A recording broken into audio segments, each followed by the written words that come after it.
Whenever we call the president a fascist, or that he has fascist inclinations, or that he wants to be an authoritarian, a lot of pushback comes back from the right. In fact, some pushback even comes back from the center. And they'll say, oh, no, well, let's not conflate things. Well, I mean, the president shows us this every day.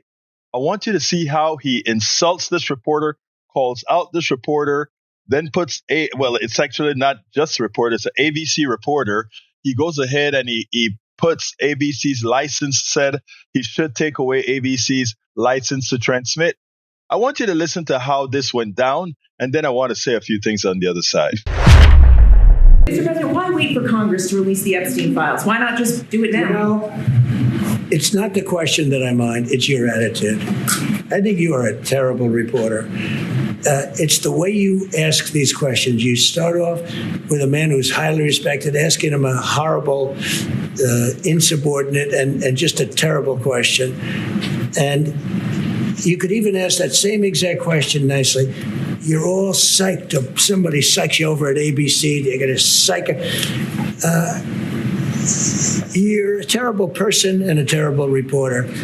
As far as the Epstein files I have nothing to do with Jeffrey Epstein. I threw him out of my club many years ago because I thought he was a sick pervert.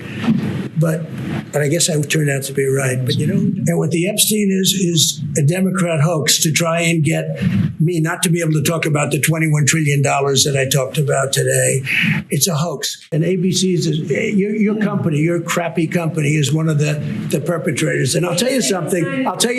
So why not just sign it now? I think the license should be taken away from ABC because your news is so fake and it's so wrong.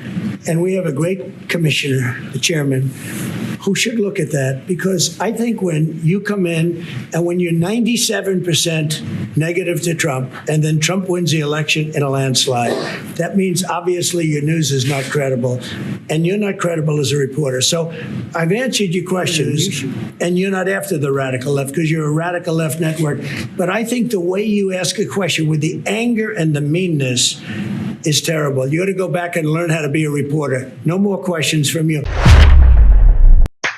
Now, when other networks and other reporters see one of their own being treated this way, and when something like their FCC license is put into play, and, the president controls the FCC chairman, etc., what do you think that will do to reporters who want to ask poignant questions, who want to ask questions that have gravity? What do you think that's going to do? That hurts all of us because the fourth estate, the media, the mainstream media doesn't get to do the things that it needs to do to keep folks informed. Folks, we got to wake up. This is outright. I don't think we've ever heard a president threaten the license of any one of these networks or any journalist, etc. This is stuff that has to be mitigated.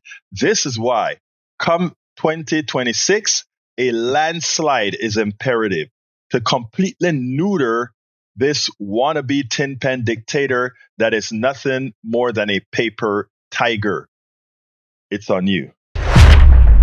All of our country's problems, from polarization to ignorance on domestic and international issues to a complete misunderstanding of our economic and healthcare systems, are a direct result of a derelict mainstream media that too often bend over backwards to support corporate or bought politicians' wants as opposed to the people's needs for real information to make their lives better. Independent media is the only solution to inform truthfully and factually. Why? Because our loyalties are to you, the ones who fund us with small dollar contributions and subscriptions.